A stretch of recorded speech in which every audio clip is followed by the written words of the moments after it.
The New York State Department of Transportation presents the DOT POD.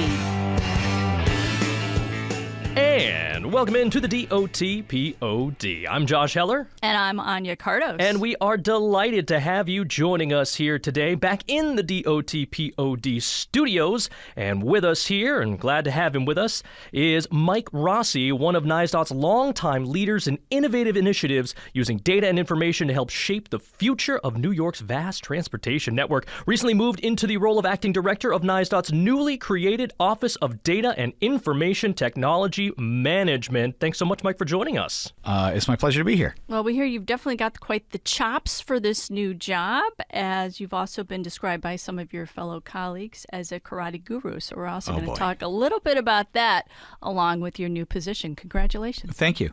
So let's kick this off. Let's start out a little bit, at the beginning, and tell us a little bit about yourself, your background, and what brought you initially here to DOT. Sure. I originally I went to Clarkson University for engineering. Graduated from there back in 1996, and my first job, I got a job as a consulting engineer working for a company designing airports. So I did a lot of runway and taxiway apron design. Did a bunch of cool projects for that.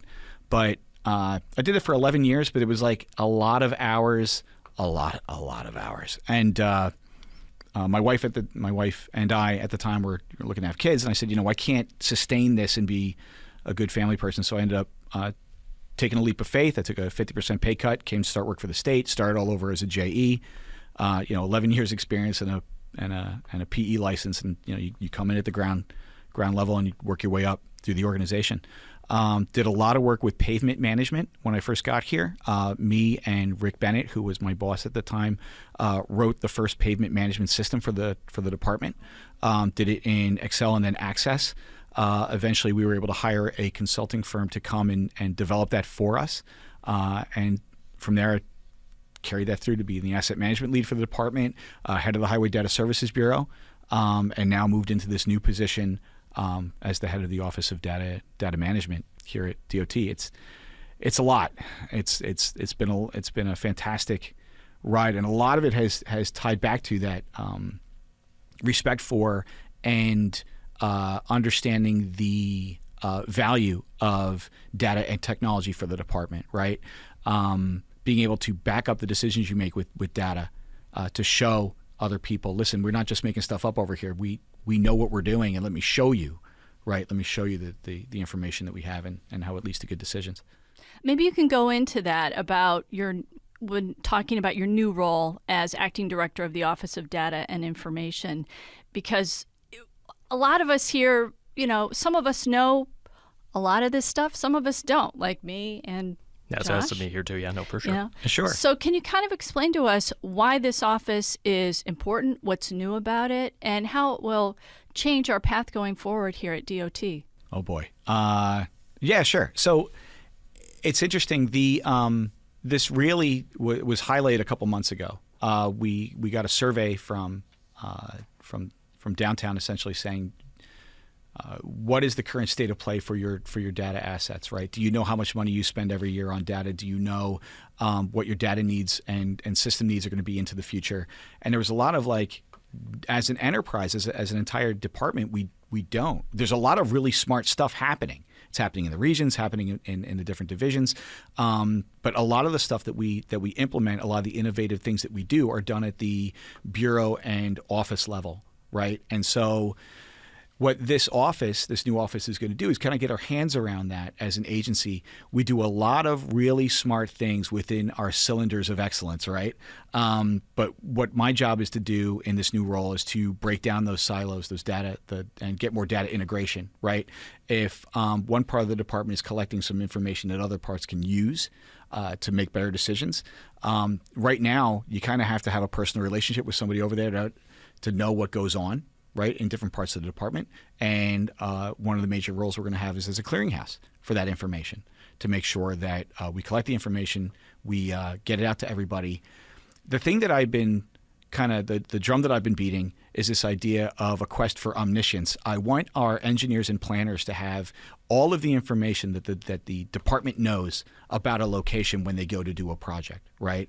If we had done a traffic study in a location, well, I'll give you an example, right? If there's a location where I want to do work, if I want to know the pavement information, I have to go call the pavement engineer, and then I have to call the bridge engineer or the structures team to find out what's going on for the bridges in the corridor. I would have to call up somebody else over in traffic and safety to see if there's issues with safety. I'd have to call somebody else in highway data services to figure out if there's what the traffic volumes are.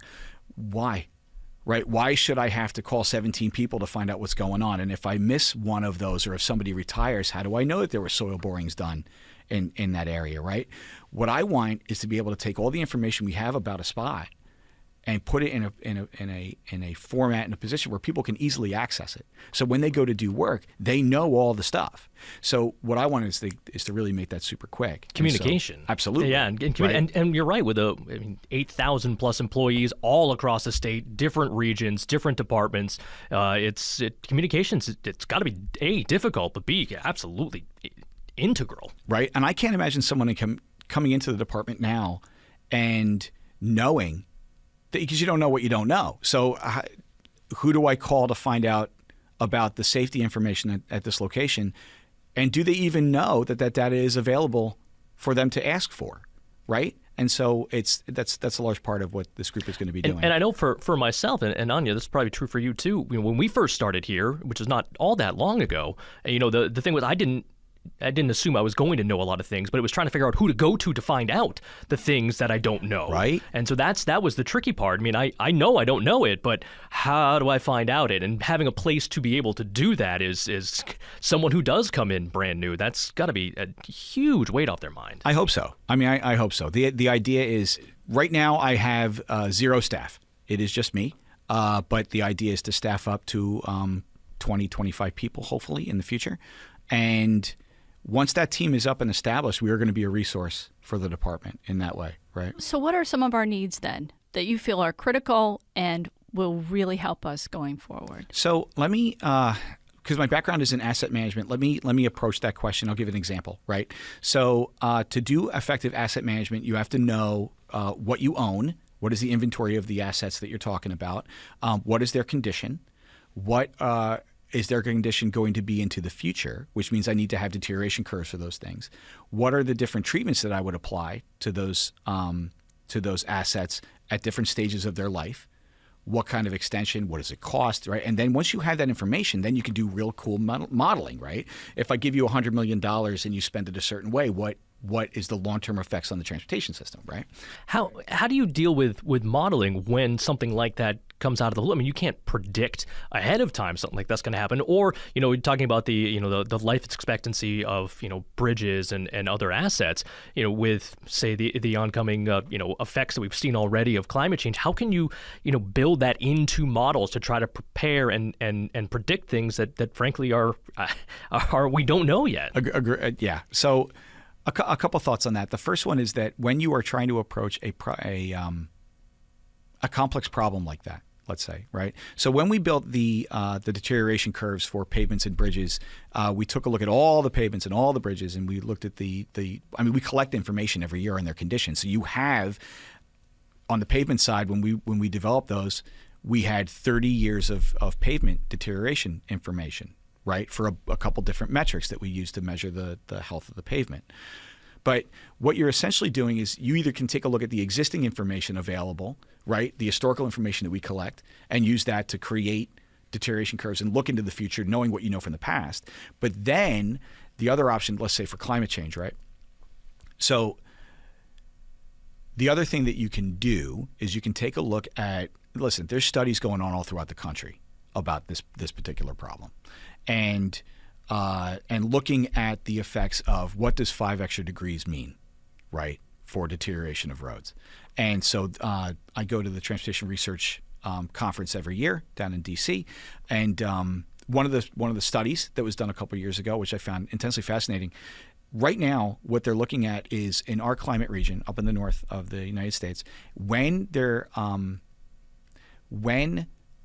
climate change hits, and let's say everything goes up by about 2 degrees, it's not that the asphalt is going to get so hot that it's going to melt and rut.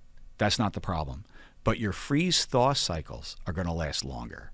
So right now what happens is that pavements really get wrecked when there's water under the pavement. At night it freezes and water expands, right? And when it turns into ice.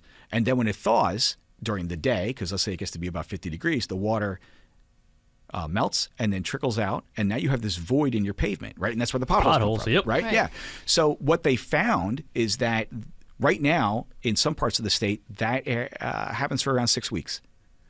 If you increase the temperature by a couple degrees, you may have that go on for 5 months. Right? Wow. So what happens if it thaws every day and it freezes every night, and it does that all throughout December and January and February and March? Oh. Holy schmoly. Yeah. Right? And so then I can take that and I can apply that information to our predictive model to say, okay, this is actually what you're going to get. So, right? Question about that. Are the public, they are our stakeholders. Mm-hmm. That example makes sense to me because I can see a future where we might be changing how we're repairing roads, when we're repairing roads, right. Things like that. What about in other ways? Is this helpful or impacting our stakeholders, the public, so that we're saving money? What is the benefit of data and technology-driven methods like this? That's an excellent question. So one of the things that we need to do as a department, one of our goals, in fact, in terms of all government, right, is to serve the people and make really good decisions with we have the responsibility and the authority that they have given to us, right? And that responsibility is real. So what we need to be able to do is show to the public that we are doing the best that we can with the money that we have available. We are making intelligent, long-range decisions that make it so that the entire system is in the best operating condition that it can be. And once again, New York is a leader in that, and we are leaders in asset management and that on that front in terms of showing the effectiveness of the funding that we have. What a lot of our data analytics does, and will do, and will continue to do, is ensure that we are spending every dollar as effectively as we possibly can to meet all of the goals that the department has on behalf of the stakeholders, on behalf of the users of the system, right? And show that. Exactly. And that's not just pavement and bridge conditions, right? That's all the other stuff that a person expects. They want to know that every time they hop in their car, it takes 22 minutes to get to work, right? It's that type of thing. So you're looking at it from that perspective, from a safety perspective, sustainability, all of it. We're investing our money in the best way possible. Now, this office was developed as part of Planning Forward, which is an internal initiative aimed at ensuring that they're effectively meeting the evolving needs of both our workforce and users of the transportation network, as you mentioned. Now, I want to get into a little bit your outside work activities, and Anya mentioned Karate Guru. I'm not sure that's the technical term for it. I believe the technical term for it is Rokudan, as a 6th-degree black belt. Oh boy! Oh, that sounds... But you've been in and around martial arts for probably your entire life. Talk about your experience in that and when you started to get involved in the martial arts. Sure. So I was 6. So I was born in Philadelphia, and I was I'm short. Now imagine me as a kid. So I'm shorter, and I have glasses. And boy, I got picked on a lot. There was a lot of bullying. So, 6 years old, my dad was like, "We can't have this. I need to get you to learn how to fight." And he put me in a karate school when I was 6 years old. Trained for a couple years. Interesting. This was back in 1979, 1980. This was before Teenage Mutant Ninja Turtles and it became karate. The Dark Ages is what we call it, yeah. Yeah, right, exactly. But before karate became mainstream for kids, right? So my dad was calling all these dojos in Philly, and he was like, "I got a 6-year-old," and they're like, "We don't take them until they're 12, 15, 20, Yeah, this is years before they were focused on kids. Right, and so he ended up finding a place over in South Jersey, so we would drive across the bridge, across the Walt Whitman twice, 3 times a week. So I would go over there, and I'm in a class full of adults, and I'm sitting there at 6 years old.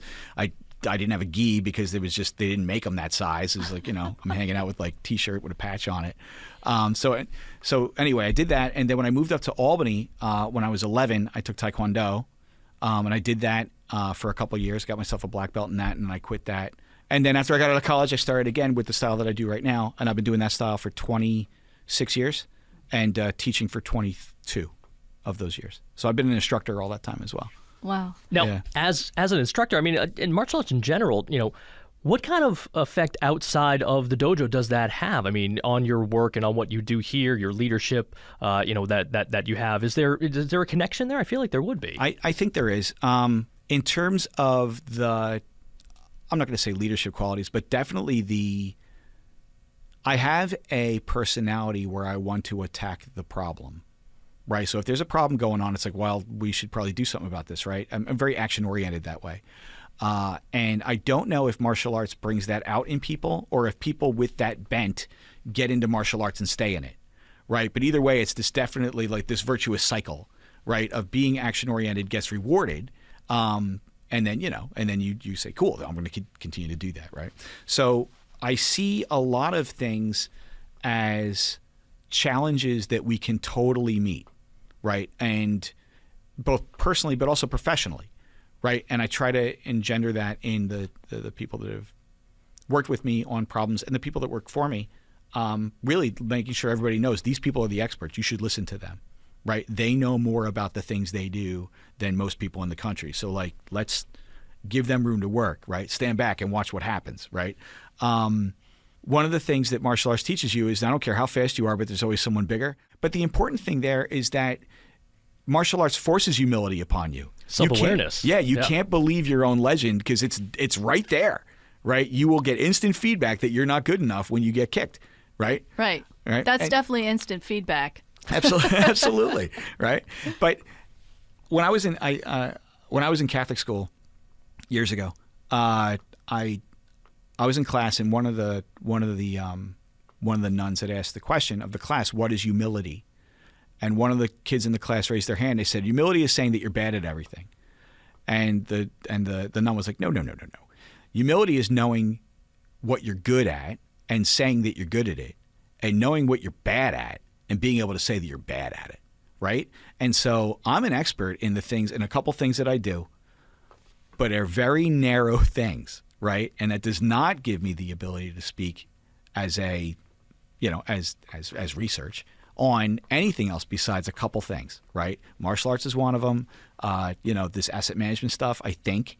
I've been asked to make presentations for PhDs and stuff, and I'm usually the dumbest guy in the room, but they listen to me, so that's good, right?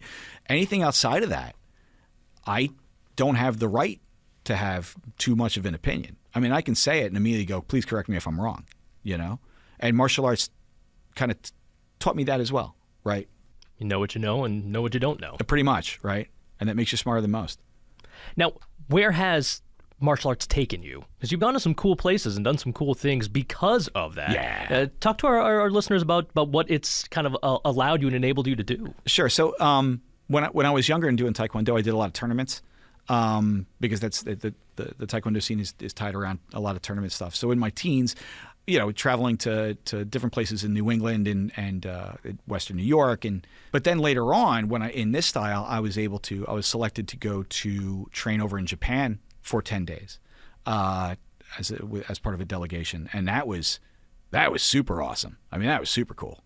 You've got a lot of passions outside of work. Obviously, karate is one of them. You also play a strategy game, and Josh has been kind of digging into this. I boned up on it a little bit. Did you really? Yeah, I looked up Kings of War, I believe is what you said. Was your game of choice. Talk about that about mini war games. I'm a nerd, so I love nerd alert. That's right. I love board games and strategy games, and one of the things that I got into when I was in college is a game called Warhammer, where you paint the little figurines and you put them on a table, terrain and stuff, and you play. So I am nationally ranked in one of those games now. I also do a lot of historical war games too. So a lot of Civil War stuff, Napoleonic era. It's a lot of fun. What I have found, actually, when you're young and you're in college and you're in grade school, it's really easy to make friends because you're just hanging out with everybody all day, right? And then, when you're done with that and you move off into work, if you're not going to be super close friends with your people at work, which when I was young at the consulting firm was easy because we were all 22 and no one has anything to do with going out all the time. But these board games and these other things, the martial arts, etc., they give a framework for people to meet each other that doesn't involve the weirdness of going, I don't know you, Josh. Would you like to go out to lunch? And it's like, I don't know you, bro, right? But if I came and I was like, you and I are going to play a game together, right? Because you come to play, and now we have this shared experience that allows us to kind of get to know each other, right? So Anya, that'd be the same idea. And I think that all of the hobbies that I have had have given me a richness to my life, right? So when I was working at the consultant firm, they put me out in Rochester for 18 months straight. So I was out there 6 days a week. I could come home to Albany 1 day a week. And so I was out there working. It's one of the reasons I didn't work there after a while. But I was out there working. But after the first 3 weeks when I was told, you're staying out here, I'm going to find a dojo and I'm going to find a game store. And I built a life out there. And you found your people out there. Yeah, because you walk into a dojo, you bow, right, and everybody's got the white PJs on, and we kind of know what to expect. And there's a framework to allow us to interact with each other and get to know each other, right? And the gaming thing allows me the same thing. Josh says that a lot. Everybody's got a nerd capacity going on. And, and that's how you find your people. Right. Your tribe. Yeah, totally true. Know? Yep, I'd say we all do. Yeah. But there's nothing wrong with that. Yeah. No, it's a good thing. Mike, we always ask our guests what their favorite road trip is and favorite road trip and song. What's yours? Okay, so favorite road trip. One of the other things that I do a lot of is hiking. And so I'm a couple of hikes away from getting my 46. The 46 congratulations. Yeah, thank you. That's great. Favorite road trip has to be going up to the Lake Placid area. That Keene Valley is just gorgeous. It is a treasure. And favorite road song. Wow. If I had, to be honest, it's whatever my daughter is into right now. She controls the radio when she's in the car with me, and after a couple of times, all of a sudden, I think I might be a Swiftie. I think that's possible. You're a girl dad. Nothing wrong with that. It is what it is, right? Nothing wrong with that. Well, Mike, can't thank you enough for taking the time and coming down here and chatting with us for a little bit, telling us a little bit more about what you do and also about this brand new office. And we wish you the best of luck in it. I know you're going to be staffing it up, but it sounds like it has a ton of potential to really, really have a big impact. I hope so. I am beyond honored that the department handed the effort to me to try to do. I mean, there's a lot of good that we can do here, right? And hopefully I can deliver. I don't doubt that for 1 second. Congrats. Well, Anya, another great episode today. I can't tell you how many wires were firing in my mind while I was listening to Mike talk about all these different things that we're working on here. And the future's looking bright. I would say so. So thanks again, Mike. And thank you to everyone for tuning in again to this episode of the DOT POD. Wherever you listen to this podcast, make sure to give us a like, give us a follow, shoot us a comment if you want, or you can reach us at podcast@dot.ny.gov. And until next time, we'll see you right here on the DOT POD.